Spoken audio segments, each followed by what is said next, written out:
તો સુરતમાં બીઆરટીએસ બસની અડફેટે 9 વર્ષમાં 109 જેટલા લોકોના મોત થયા છે તેમજ 116 ગંભીર અકસ્માત થયા છે।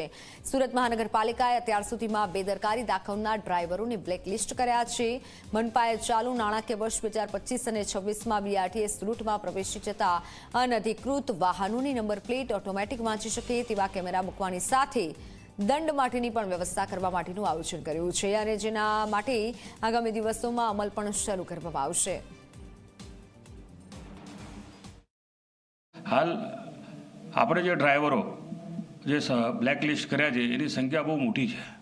700 તો 800 ડ્રાઈવર આજ દિન સુધી આપણે બ્લેકલિસ્ટ કરી ચૂક્યા છે। તો આપણે એની સામે જે કડકાઈ ઊભી કરી છે એના કારણે હાલ આ જે 1 વર્ષ દરમિયાન બિલકુલ એનું પરિણામ એક્સિડન્ટનું શૂન્ય થયું છે। 1-2 એક્સિડન્ટો થયા છે પરંતુ એમાં એ ફેટલ છે।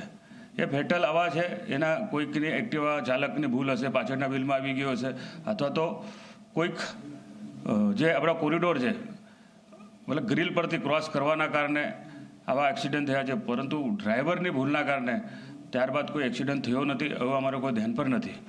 પરંતુ એક્સિડન્ટ થાય જ નહીં એના માટે અમે જે પહેલ કરી રહ્યા છે આવનારા દિવસોમાં જે હજુ પણ જે સુધારા અમે લાવવાનો મતલબ પ્રયત્ન કરી રહ્યા છે। સુરતના વેલંજ